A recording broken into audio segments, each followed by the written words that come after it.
slumped over onto the wooden floor, his body folded in half like a boxer out cold. "Ace! Motherfucker!" June cried out and dropped to her knees beside him. She put her arm around his neck and did her best to lift him up. "What happened, Ace? Say something!" She shook him frantically. His eyes fluttered open. "I'm alright." His voice was weak and slightly slurred. "How are you?" "Fine." This... He held out his left arm and slowly opened his hand. "What the fuck?" In it was a syringe and a small vial. The vial was empty. It had only recently been emptied. A few drops clung to the sides. There was a label taped to the side of the container. It read, Sapporo Beta. Sapporo Beta? Junpei had no idea what it meant, or what kind of medicine it might be. Did you use this? Yeah. It's just anesthetic. I'll be fine. Anesthetic? I found it earlier, while we were searching the hospital rooms. I thought it might be useful later. I think I'll be using it on myself. Why do you do this? Didn't I tell you? I'd like to take a nap. I really am very tired. Junpei knew that wasn't why he'd done it. Ace had injected himself with anesthetic to forestall Junpei and June's attempts to bring him along. If he couldn't move, there was nothing they could do. He'd injected himself so that they would be forced to leave him behind. Aw, Ace, dude. Ace, no! Is there something you want to say? I'd just like to sleep a little. Could you keep it down? No! Don't, Ace, don't fall asleep! You feel warm. So comfortable. I could just fall asleep. I think I'll have a nice dream. Ace's eyelids drooped further and further, almost as though he were dying. Oh God, Ace! Ace! June, get away from him, man! He's about to pop! Ace! She shook his shoulder again and again, but this time he didn't respond. Only the gentle rising and falling of his chest told him he was alive. Junpei was relieved to see he was in fact still breathing. He lifted Ace up off the floor and laid him on the bed he'd been leaning against. When Junpei turned around, Lotus gave him a look of pity. Well, we really don't have a choice now. We can't let his sacrifice go to waste. Right? She wasn't feeling any remorse, Junpei was sure of that. Still, he held no grounds upon which to oppose her.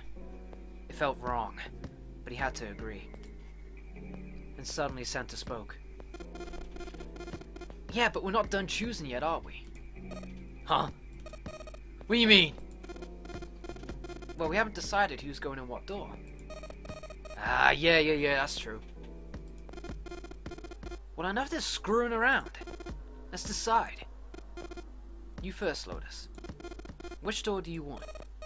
I want number 8. It's the same number as my bracelet. Got it. Okay, so you're 8. Alright, you're next 7. Which one do you want? I'll take 7. Can't get along with that old lady. What? You what? What did you just say? Her face distorted by rage, Lotus took a step towards 7. He threw up his hands and made a face like a child caught his hand in the cookie jar. Ugh. You're gonna get it next time, motherfucker. She shot him a glare that would have melted steel and turned and stalked off. Stalked off? Alright, who's next? Santa's gaze moved across the 3 people left. Finally, they stopped on Junpei. Junpei, which door do you want? At last, Junpei's mind was already made up. Was it? Right, so, chickadee check. If we go through door 3, we can guarantee that in the same room as 7 or Lotus. If we go in the door with 7, we'll be with 7. If we go with 8, we'll be with Lotus. Now, we've already had some kind of interaction with 7, you know? But as much as we could, we have some idea of what he's about, you know? We know he suffers from amnesia. He knows how to play Baccarat. He knows the stuff about boats. That's about it. But with Lotus, we don't know too much other than that she's very objective and realistic, you know? Her objective, get out, and she'll make any necessary decision to achieve that objective. Now, with 3, we could be with anyone. So that's a dilemma. It's not even a dilemma, it's just a crossroad. And I have a feeling, whichever one we pick, literally and metaphorically, some doors will open but others will close. So, do I want to go with 7? I don't think I want to go with 7 because, like I said, I've already got some feedback on the kind of person he is, you know? So I kind of feel like I'd be wasting an opportunity to get to know other people in this situation with us. So I think I'm going to go with 8. I think I'm going to be with Lotus. I think I'm going to go with door 8. Okay, 8 it is. Yeah. Alright then, that means June's got to go through 7. Why? Why? What? Santa grimaced and muttered angrily to himself, but finally began to explain. The 6 of us are going to keep going without leaving anyone behind. There's only 3 ways we can do it. Plan A. Go through 7 with 358, and go through 8 with 467. Plan B. Go through 7 with 457, and go through 8 with 368. Plan C. Go through 7 with 367, and go through 8 with 458. And that's it. Those are our only options. In other words, 3 and 4 and 7 and 8 can never go through the same doors. You get it now? Santa finished, June looked over at Junpei, tears welling up at the corner of her eyes. Oh no, my Jumpy.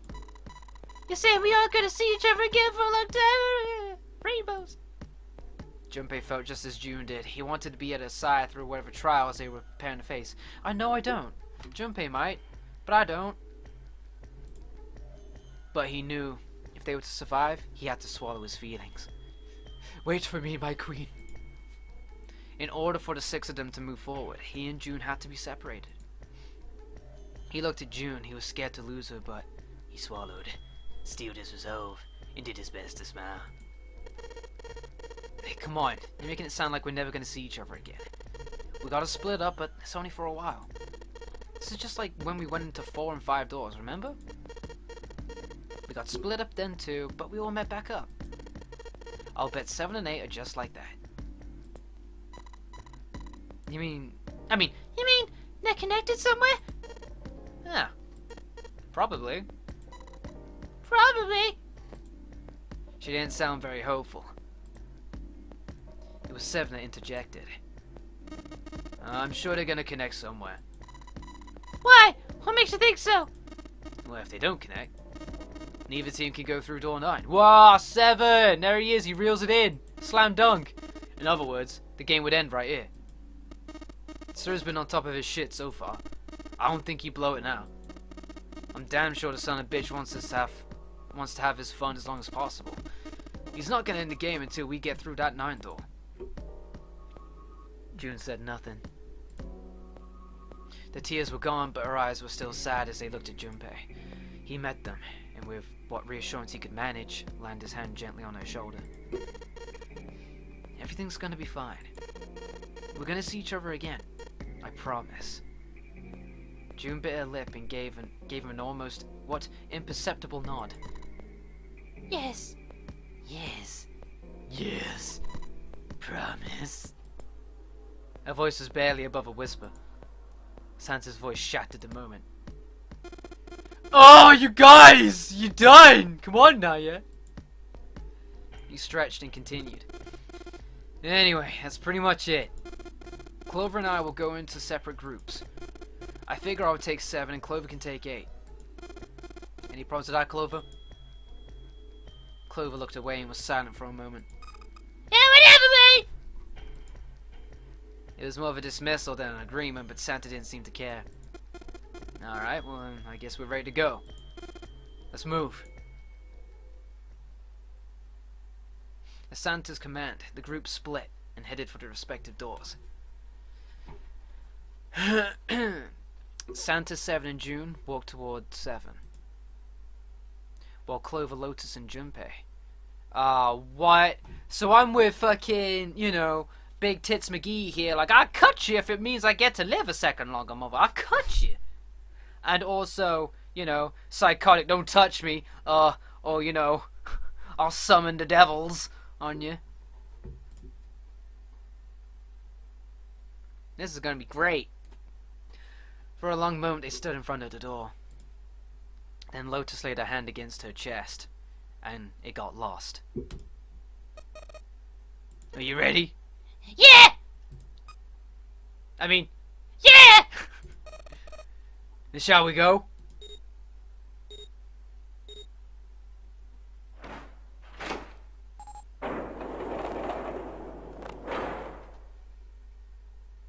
The door had opened. A narrow hallway stretched out before them. Lotus and Clover leapt through the door. The moment they did, their bracelets beeped. Ah shit, them seconds, son. The detonators in the bracelets had been activated. Junpei stepped forward to follow them. But as he was about to step over the threshold, he stopped. He looked to his left, towards 7. June stood there, a mirror image of Junpei. She turned and looked toward him. Their eyes met. They nodded. Their farewell took almost 1.5 seconds. Then someone took hold of Junpei's arms and hauled his body into the door.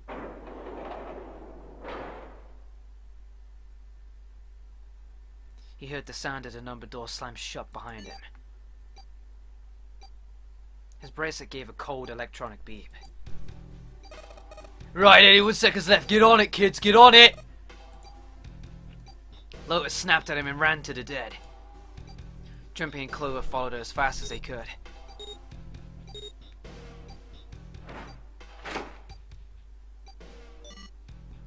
Phew! Alright, it stopped. With a shaking hand, she wiped a few beads of sweat from her forehead. Clover, however, was calm, aloof perhaps. Pointless! She muttered to herself without emotion and began to walk down the hallway, leaving behind a confused Junpei and Lotus. Lotus watched the girls receding back with a mix of frustration and curiosity. What an unpleasant girl. I bet she's not very popular with the boys, is she? Pfft, needs to get a pair of these. Get a pair of these, you know what I'm saying? Yeah, you do, Junpei. Up high. The sarcasm seemed a little more biting than was perhaps necessary, but she sighed and started after the younger girl. After taking a moment to catch his breath, Junpei followed.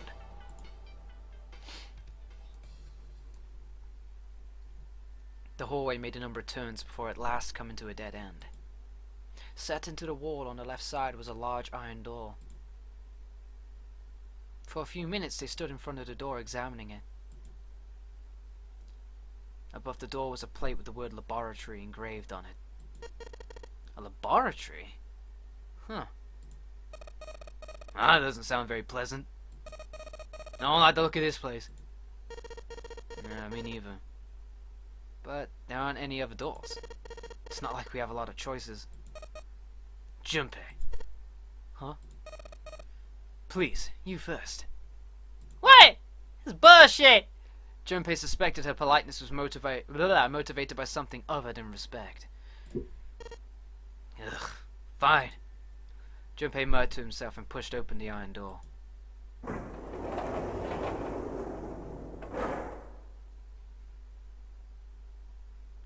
His first steps inside were tentative and careful, but he examined the room. It became clear that there was no imminent danger. Lotus followed him in, and Clover boarded up the rear. The room they found themselves in was divided into two separate areas by a curved wall. A thick glass window built into the wall made it impossible to see into the other side of the division. Junpei walked to the window and looked through. The hell? He wasn't sure what else to say. What? In the center of a room shaped like a quarter circle, a mannequin lay on what looked like a medical exam table. Well, that looks pretty fucking creepy. Junpei jumped a little. He hadn't noticed Lotus had come up next to him. You don't think this thing is gonna, like, suddenly sit up or something, do you? I don't like shit like that. Well, I don't know. I mean, look at all those cables sticking out of it. If we press the wrong button, I don't know. Stop it! Stop it! Just thinking about it's terrifying. She was gripping her arms, the knuckles in her hands were white. It was then that Junpei noticed Clover. She was still standing near the entrance of the room. Her face had the appearance of calm, but it was drawn, and somehow sad. This girl is gonna lose it, I can tell. She is gonna fucking snap. And I do not want to be near her when it does. There was something almost pitiful about her. Junpei walked over to her and as kindly as he could, spoke. Are you okay? Clover looked away. What are you talking about, huh? I'm just worried about you. You've been real quiet. What? I can't be quiet if I want to? Well, I mean, of course you can. I just... Okay then. If I can be quiet if I want, just leave me alone, okay? Come on, you know I can't do that. We gotta work together. Clover bit her lip and was silent for a moment, then said, Junpei! You just don't care, motherfucker! The cry took Junpei by surprise, and he stumbled backward a few steps alarmed. My brother's not the kind of person who just leave me behind! Something happened to him! Something bad. Junpei had nothing to say. Lotus, jolted from her mannequin nightmares by Clover's voice, turned toward them. What happened? Clover's eyes slid to Lotus, then back to Junpei. Look! Just don't bother me, okay? Leave me alone! Finished, she turned around. Before Junpei or Lotus could say anything, Clover began to walk quickly away. Hey! Clover, wait! Hold on! He might as well have been talking to a wall, for the notice she took of his cries. Not even slowing down, she made for a doorway cut into the wall in front of her. Without even slowing down, she passed through the doorway. Oh shit! Clover, you turd! Without warning, an iron gate fell from the ceiling like a... what? Portcullis. Sealing Clover in. Oh no, them portcullises. Motherfuckers. Sneaky. What the heck? What's going on here? Oh yeah, you don't want to be quiet now, do you? Clover grabbed hold of the iron bars and shook them as hard as she could. Hang on. I'll get it open. Junpei grabbed the bars and pulled. In a moment, Lotus joined him. The three of them pulled as hard as they could, but...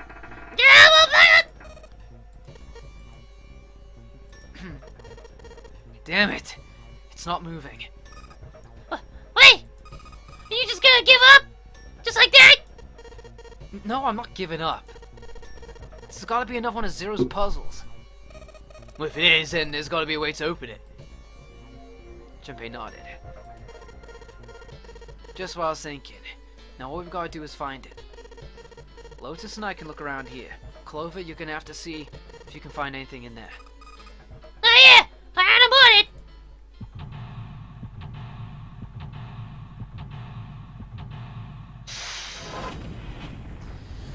Oh, great, here we are again.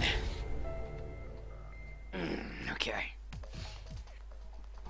So, the lab. Bollocks.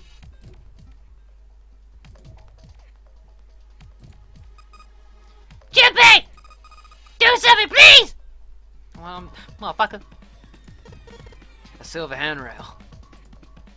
A window made of really thick glass. I don't even think a bullet could break it. These lockers are a little larger than the ones on top. Let's see if there's anything useful in here. And no, nothing. Oh, buddy. Ethanol?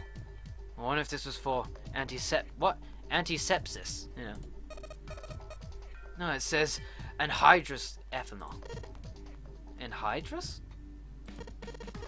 Is that different from the regular ethanol? Come on, that's common knowledge. Anhydrous ethanol is a powerful cleaner. It can erase marks left by a permanent marker. Oh shit, I didn't know that.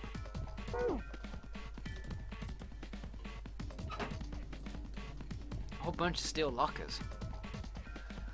The 9 on the right all have little red marks on them. The 9! Red lighter. Can't hurt to give these babies a try. Yeah, just as I thought. Locked tight, all 9 of them. I wonder if there's anything important in there. Most likely. The mouse. The keyboard. The monitor! This is the computer. The power isn't on. Well, there is a power button. This is a waste of time. What? I don't see a power cable. Oh yeah, you're right. No power cable. This thing isn't even connected to a main computer though. It's got a monitor, keyboard, mouse, but that's it. Just sticking a power cable isn't gonna do anything. Well, I don't know about that.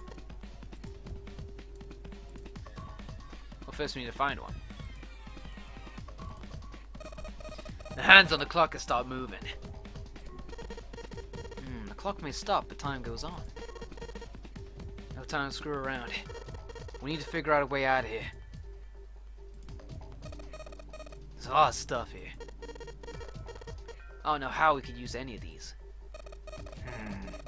But I can say for sure that I do know how to use at least one of these things. Which one? The one on top. I think it's a power cable. Power cable, huh? I'll take that. Sweet! The monitor doesn't have a power cable. So, one end of the cable needs to be connected to a monitor. And the other end needs to plug in under the desk. Alright, let's just slip you in. Huh? Well, shoot. I can't use it. What's wrong now? This cable has 3 prongs, but the socket only has 2 holes. It's not gonna fit, is what I'm saying. In other words, we're gonna need a plug to change the power cable in to change the power cable to one with 2 prongs. That's right. Shit.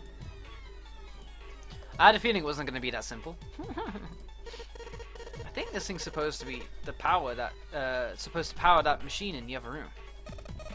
But it doesn't appear to be doing that. I wonder how we're supposed to turn it on. With this keyhole thingy. This is a really old type of keyboard. This is a keyhole. Now, this looks like a keyhole for the activation key. Activation key, huh? There are 2 levers here. Do you think they activate something? Why don't you move one? I'll give it a try. Nope. Doesn't look like anything's happened. Well, balls. I wonder what this cable is connected to. Okay, one side of this thing is in the room with us. The other side extends into the laboratory where Clover is. In other words, the console in front of us is connected to the device in the laboratory.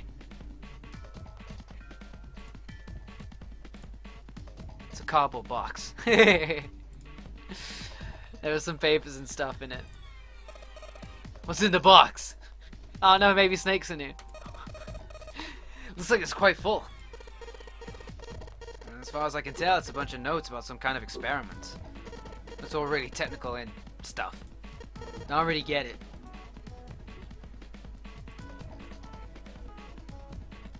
Alright, well, balls.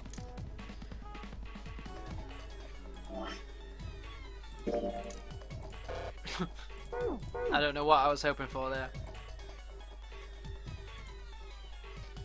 This looks like a control panel for an electronic lock. There's a red light on the display. That means it's locked. If we can get that light to turn green, then maybe we can get Clover back. This looks like the control for some kind of electronic lock. The red light is on. Well then I guess it's gotta be locked. And there's a green light just below it. Although that one isn't lit. I bet it'll turn on if we can unlock it, right? Yeah, but how are we gonna unlock it? There's no keyhole. No card reader, no keyboard for putting in the password. I have no idea.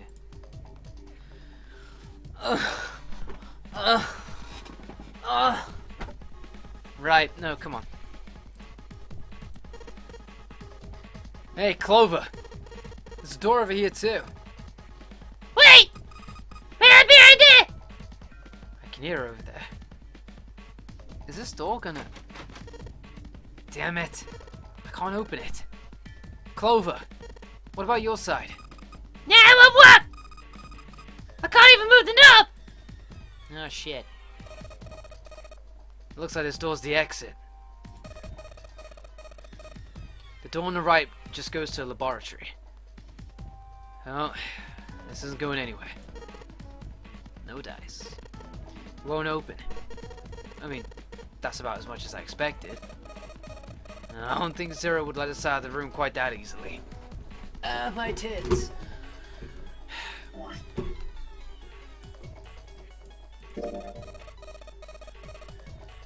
Did you know that ethanol is used in some kind of alcoholic drinks? So does that mean you could use booze to clean up Marco graffiti? Well, I don't know about that.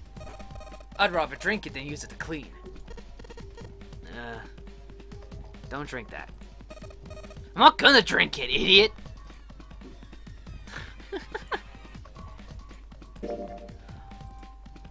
Apparently it can erase the marks of a permanent marker, which I've yet to see.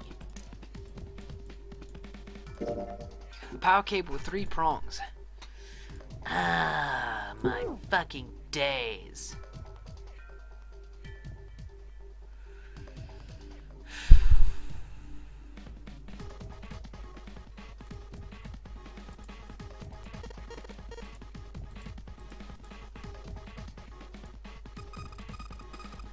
Is this like an examination table? There's a creepy mannequin in here, guys! Hey Clover, how are the power cables over there? Yeah? What do you mean?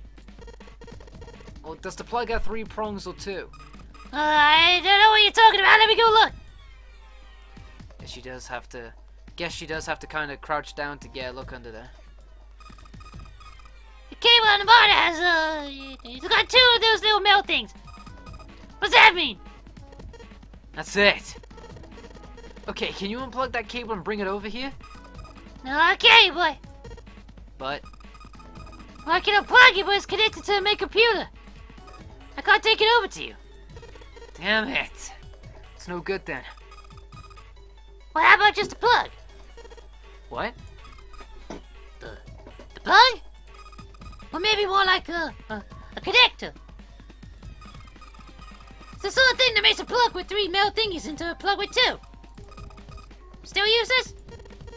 Not useless. Not useless at all. That's just what we were looking for. Okay. Can you hold on for a little bit?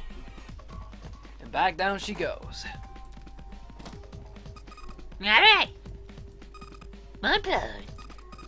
Now hand it over to you over the buzz, okay? Alright, sweet.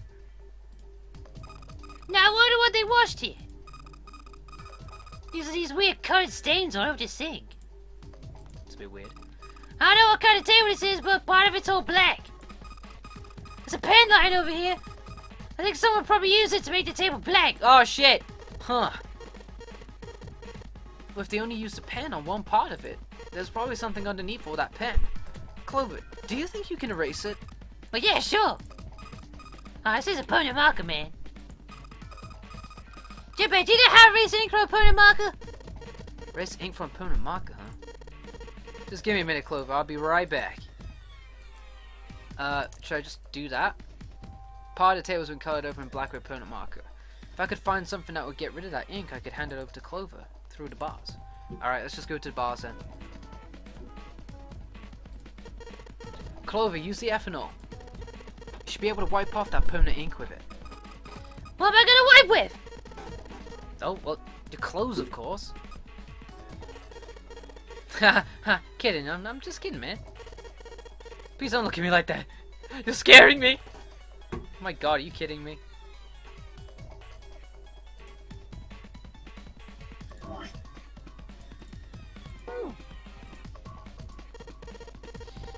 Anyway, could you wipe off that permanent ink? Look, Clover. Right now, at this moment, you're the only person we can depend on. I'm trusting you with this. You trust me? I feel kinda special. Well, fuck it. Well, give me the cable. You said you was gonna give me the thing. What happened to that? Motherfucker. Yeah, it's still only got 3 prongs. God damn it. Hey, woman.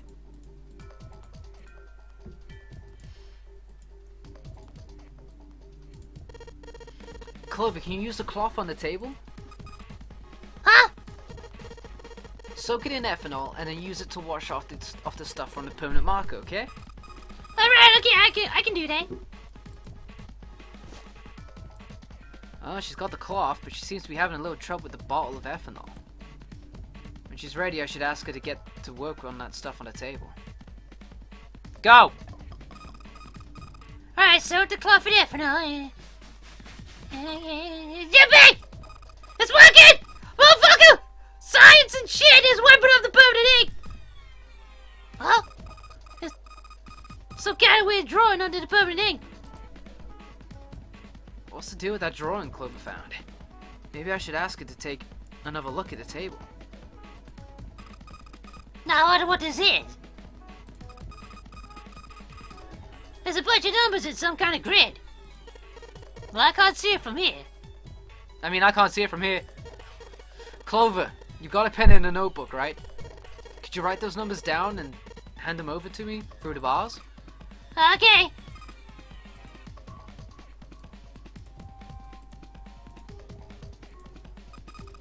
Here, Jumpy.